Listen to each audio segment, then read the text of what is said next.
Bienvenue à cet audio. Être soi, tomber les masques.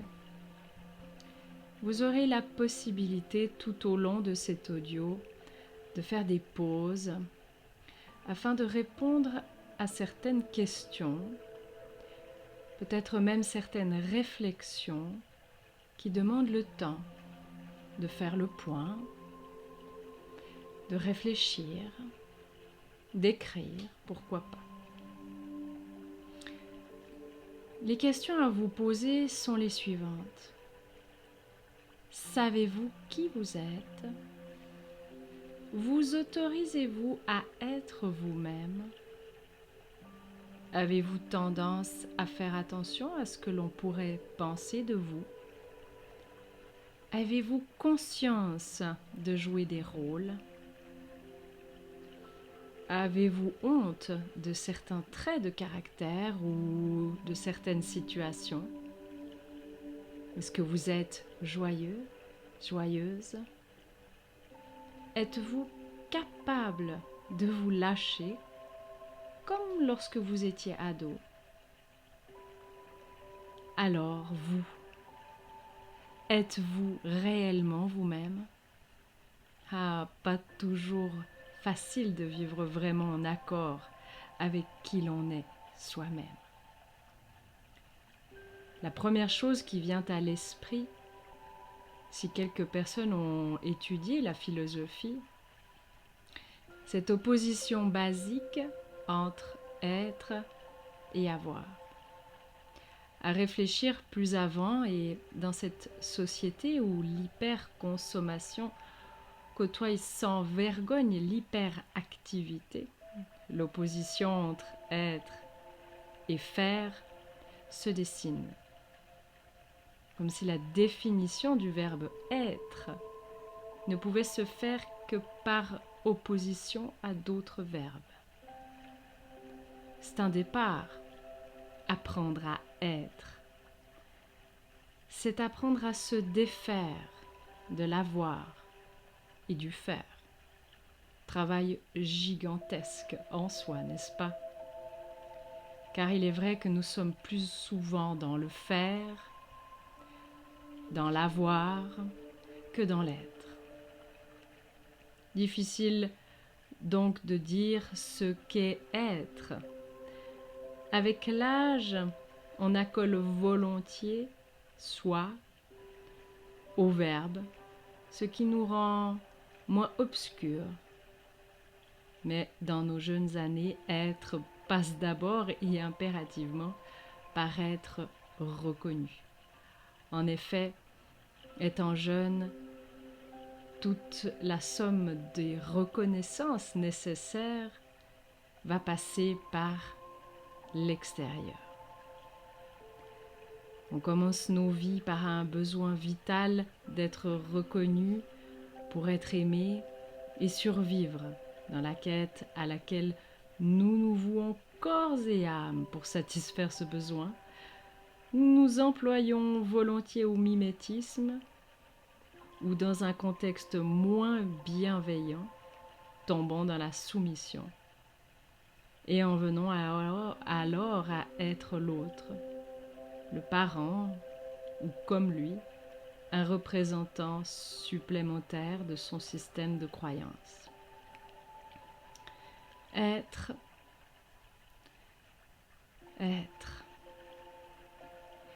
Puis, quand notre indépendance et notre réflexion propre grandissent et que notre besoin d'amour peut se satisfaire en dehors de la cellule familiale, et ceci bien sûr après des périodes d'ajustement où être revient à s'identifier à un autre groupe, on en arrive enfin à vouloir être soi. Mais là, les problèmes commencent, ou, pour être plus positive, les interrogations se mettent à foisonner. Où chercher ce soi? Tant de temps passé en sa présence et avoir le sentiment de ne l'avoir jamais qu'entre-aperçu. C'est le trait galvaudé « Connais-toi toi-même » de Socrate qui nous laisse perplexes de très nombreuses années. Est-il toujours possible de le trouver après s'être tant appliqué à l'écarter pour satisfaire ce premier besoin impérieux d'être aimé? On pense au cas et je peux affirmer que j'en ai vu bien quelques-uns d'enfants hyper-adaptabilité qui souffraient de l'hyper-adaptabilité, adaptabilité afin d'être aimé, plié aux ordres et à l'autorité, devenus adultes complètement oubliés. Comment être sûr que ça c'est le mien de soi, à moi? Comment vais-je le reconnaître? Et sachant que je transpose les jugements que je lisais dans les réactions de mon entourage et que je me les applique, comment me libérer? Comment me délivrer de tout ce que j'ai imprimé en moi? Beaucoup de questions, n'est-ce pas? Il semble parfois presque que l'on y perd la tête ou que cela donne des vertiges. Finalement, qu'est-ce que c'est être soi? Est-ce vraiment être? Eh bien non, d'après Lucrèce. Fais taire tes opinions, tes sentiments, tes humeurs, efface ta personne. Alors ton guide intérieur, ne se causant plus aucun trouble à lui-même, te conduit à la chose essentielle qui est en toi, l'impassible nature universelle. En fait, ce n'est pas aussi étriqué si j'interprète correctement son message. Être ne se résume pas à être soi. Mais c'est la première partie du chemin, comme on peut le comprendre, en lisant l'intégralité de la citation de Socrate « Connais-toi toi-même et tu connaîtras les dieux et l'univers ». Exaltant, non? Mais pourquoi est-il si difficile de rester soi-même en toutes circonstances? Il est inévitable, à mon sens, de s'éloigner de notre essence au cours de notre évolution. Certes, nous avons été éduqués à paraître, à ne surtout pas déranger, à faire attention aux autres et au regard des autres. Nous vivons dans cette société où il a fallu mettre notre spontanéité et nos envies dans notre poche pour se fondre dans la masse. Tout ce qui sort de l'ordinaire ou tout ce qui est vibrant, vivant, peut-être trop parlant, peut-être trop bruyant, n'a pas vraiment sa place, n'est-ce pas? Le système scolaire traditionnel actuel ne laisse pas grand place à l'individualité. Il faut absolument rentrer dans un moule sous peine d'être exclu ou pénalisé, mal vu. Conclusion exprimée, sa différence, être soi-même, ça n'est pas bien.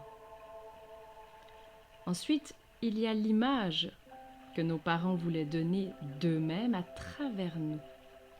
Alors, il a fallu être comme ci ou comme ça, enfin, au moins le paraître.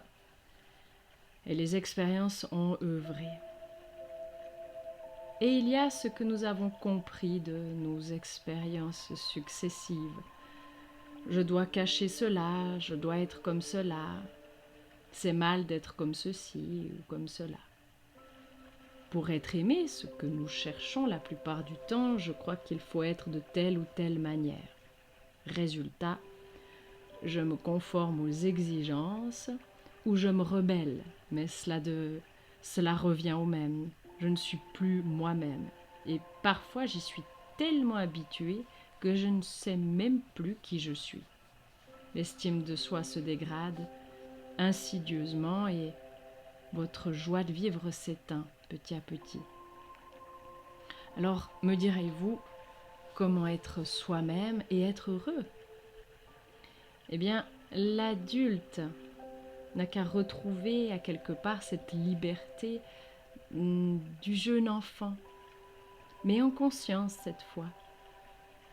Commencez d'abord par prendre conscience que vous jouez des tas de rôles. Il n'y a rien de mal à cela, et c'est souvent nécessaire, mais en être conscient permet de ne pas se perdre. Vous avez un masque de professionnel, un masque de parent, un masque de conjoint, un masque d'enfant. Vous ne vous comportez pas de la même façon suivant le milieu dans lequel vous évoluez. Reconnaissez-le et vous pourrez maîtriser bien plus facilement si vous voulez, oui ou non, prendre un rôle, ou si vous voulez être vous-même. Vous aimez et vous acceptez. Pour être soi-même et le vivre, il est indispensable de vous trouver correct tel que vous êtes. Non seulement avec vos qualités, mais aussi avec vos vulnérabilités, vos défauts. Et ainsi, il n'est plus utile de cacher quoi que ce soit derrière un masque, qui peut s'avérer être parfois une bien grosse carapace, fort douloureuse. Sachez simplement que vous êtes génial tel que vous êtes. Vous pouvez alors être vous-même, M'-I-M-E, en toutes circonstances, et prendre le risque de déplaire sans que cela blesse votre amour-propre. Rappelez-vous que nous sommes tous les miroirs les uns des autres, et ce qui déplaît à une personne n'est que le simple reflet de ce qui se déplaît chez elle. Mais c'est souvent plus simple de juger les autres que de redevenir responsable de son propre bonheur. Car devenir responsable de son propre bonheur et de son propre bien-être, faire tomber les masques, exige une forte dose de courage. Et cet incroyable courage n'est pas donné à tout le monde. Il est important de donner place à son enfant intérieur et de le laisser s'exprimer, de lui donner la permission de s'éclater. Amusez-vous de la vie et de toutes les expériences qu'elle suggère. Vous faites le choix de la vie, mais de tout ce qui va avec, la curiosité, l'enthousiasme. Le lâcher prise, comme si on lâchait enfin les chevaux, courant ainsi dans l'infini de l'horizon, galopant vers leur liberté, juste être. Oui, je sais que peut-être vous êtes en train de vous dire « c'est bien tout ça, je voudrais bien, mais ça fait un moment que je me le dis, mais je n'y arrive pas ». C'est une de vos croyances, c'est possible, et sûrement encore plus facilement que ce que vous en pensez. Et puis, vous pouvez vous faire aider si c'est nécessaire.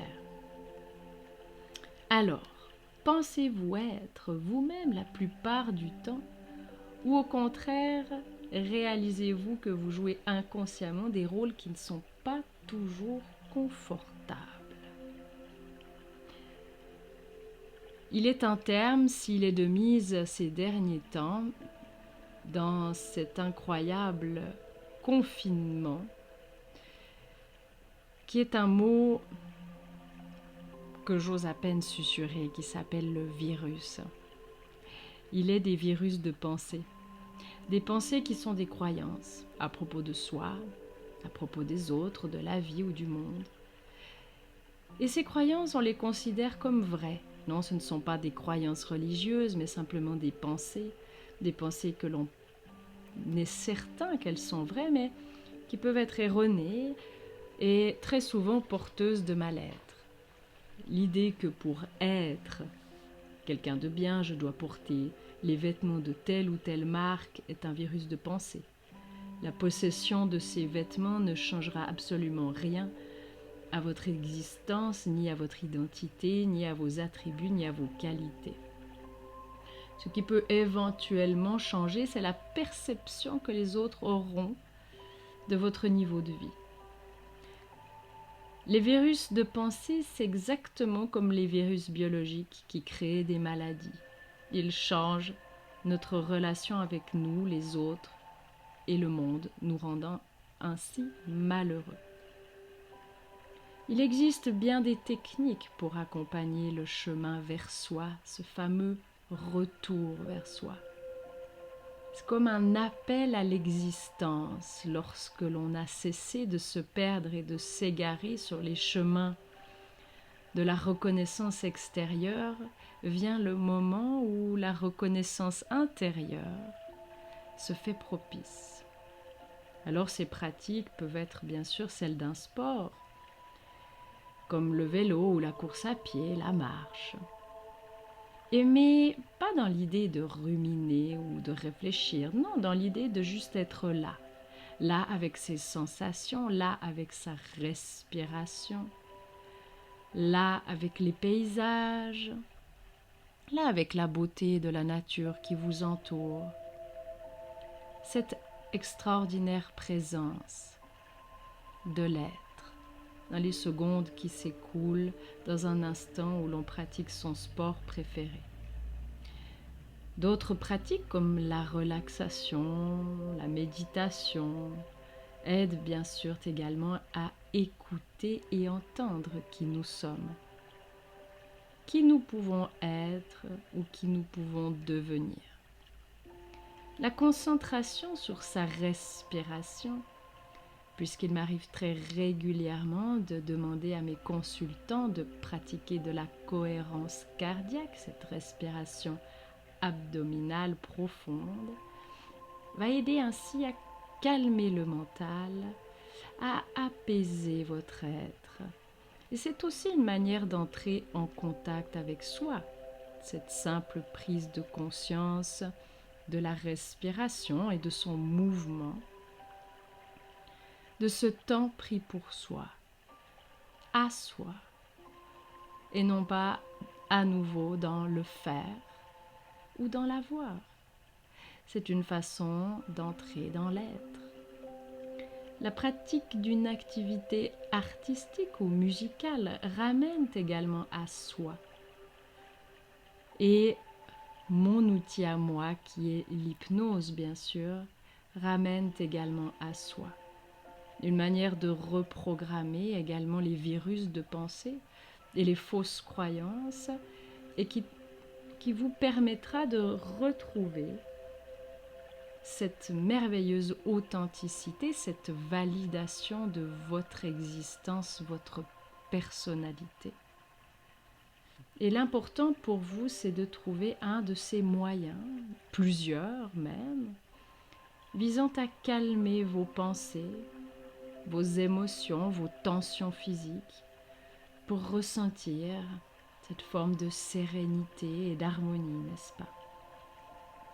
Et c'est ainsi, à force de contact avec soi-même, de temps que l'on s'accorde, qu'il est possible d'entrevoir ou de toucher du bout de ces pensées qui nous sommes,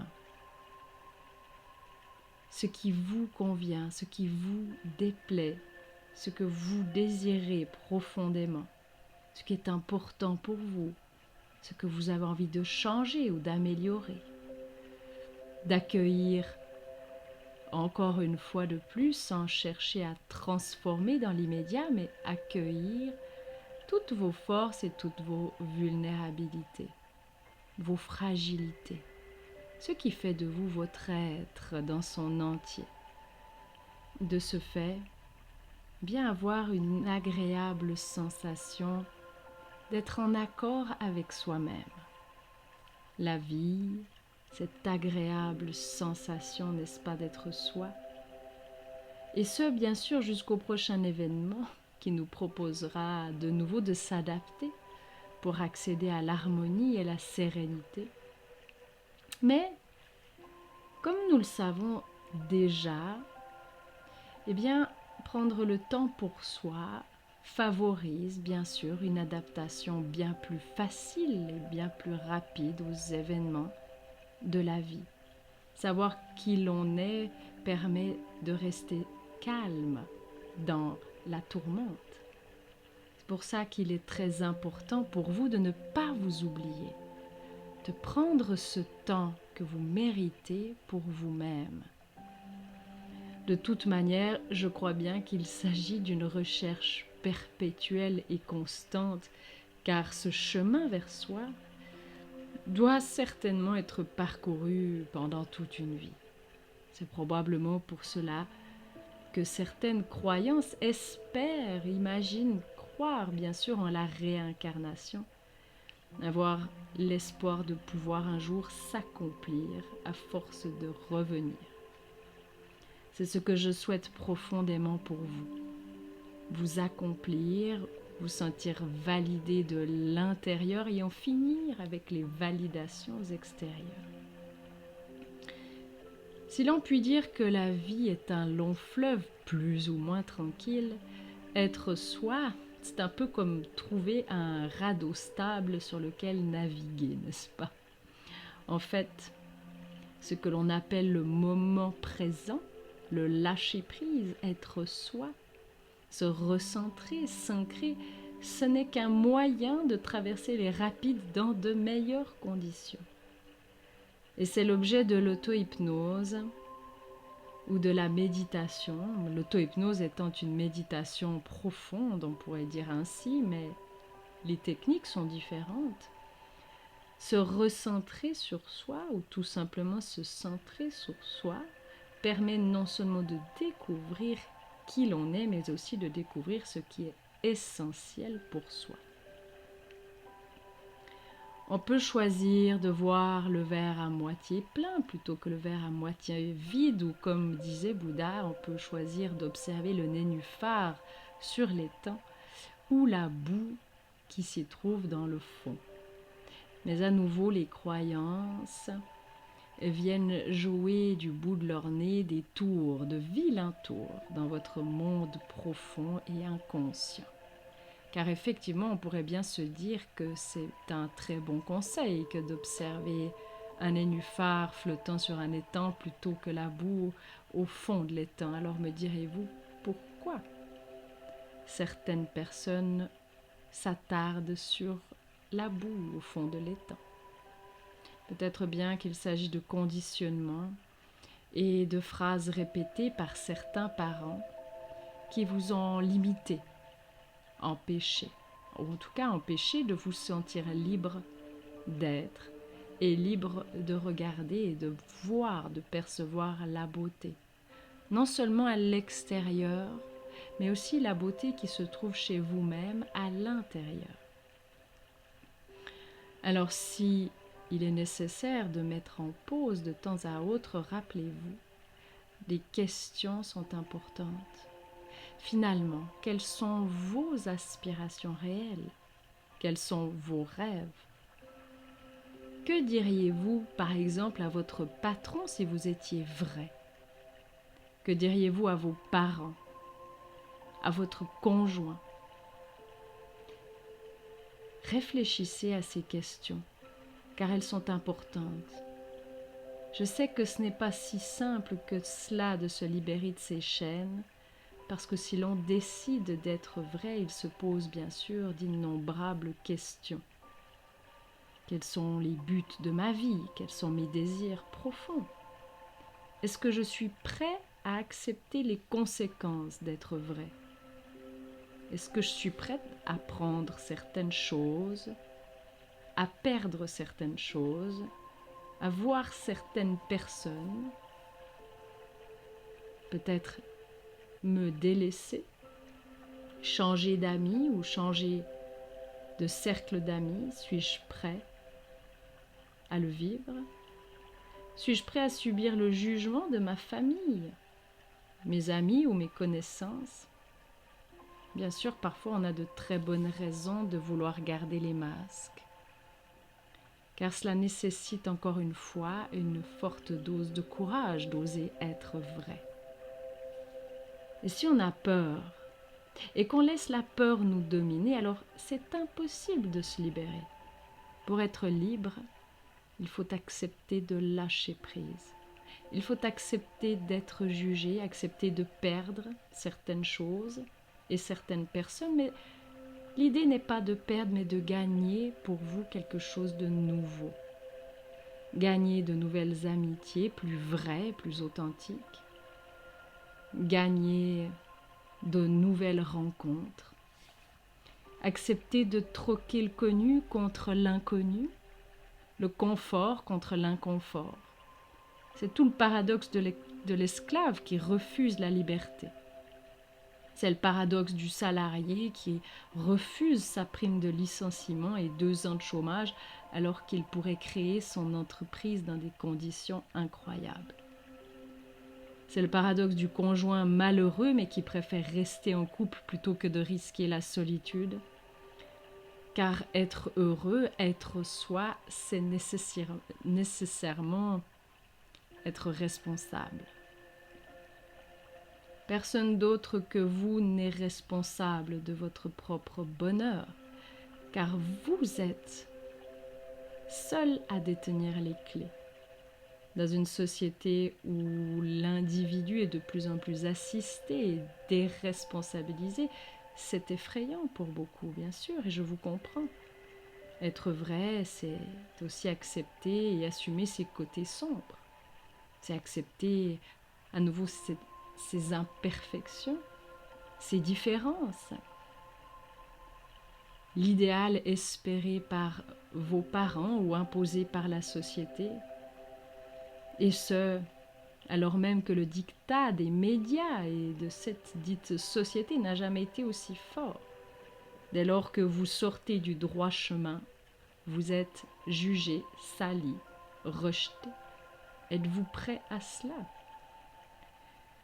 Comment être un homme masculin ou une femme féminine alors que la société et les médias détruisent la féminité et la masculinité au profit d'un monde assailli de sexe, mais de plus en plus asexué? Être vrai et être heureux aujourd'hui est difficile, car l'environnement n'a pas du tout envie que vous le soyez.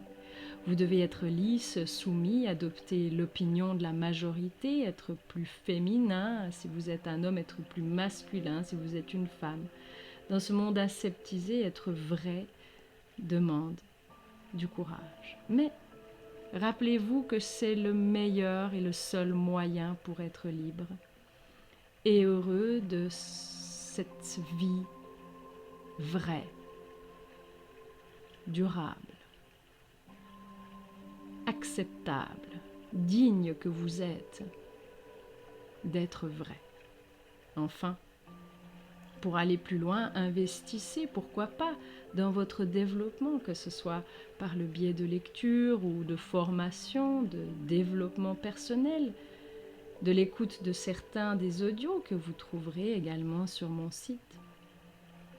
Être vrai demande cette connaissance de soi.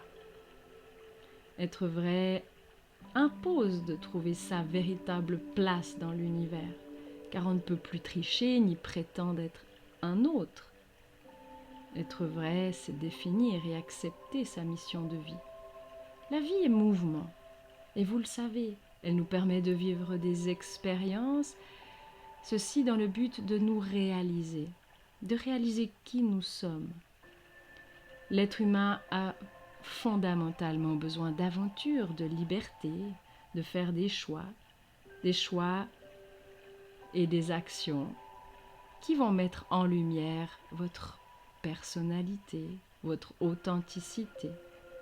Se réaliser, c'est vraiment mettre en lumière sa beauté personnelle, sa propre lumière. Notre liberté, votre liberté, doit aussi tenir compte de la liberté des autres, bien sûr. Chacun de nous est responsable de vivre sa vie selon son besoin d'expérience. Certains ont besoin de vivre des peurs afin de réaliser qu'ils peuvent les dépasser. D'autres ont besoin de vivre des conflits pour apprendre à pardonner et à aimer. Se rendre compte que tout compte fait dans la vie, tout est question d'apprentissage. et que nous ne sommes pas là ni pour vivre des échecs ou vivre des réussites, mais des apprentissages, que ce soit juste ou faux, que ce soit réel ou imaginaire, que ce soit compris ou incompris, que ce soit intérieur comme extérieur, tout n'est qu'expérience. Et quelque chose me souffle que finalement, on peut être tout ce que nous désirons être. Il suffit d'y croire. Mais votre essence profonde, c'est cette lumière qui nous relie tous. C'est comme si nous étions tous des petites gouttes d'eau venus vivre des expériences sur cette terre avant de rejoindre l'océan de la vie. Et tout est parfait dans l'être. Vous portez chacune de vos expériences vers le chemin du retour à soi. Que vous interprétiez les expériences qui ont choisi l'ombre ou la lumière, finalement il n'y a pas d'ombre sans lumière et pas de lumière sans ombre. Il n'y a pas de dualité. Il y a juste l'expérience, rappelez-vous. Acceptez ce qui est présent tel que c'est. Acceptez votre être tel qu'il est. Réalisez simplement la vision que vous portez les expériences de votre vie en vous.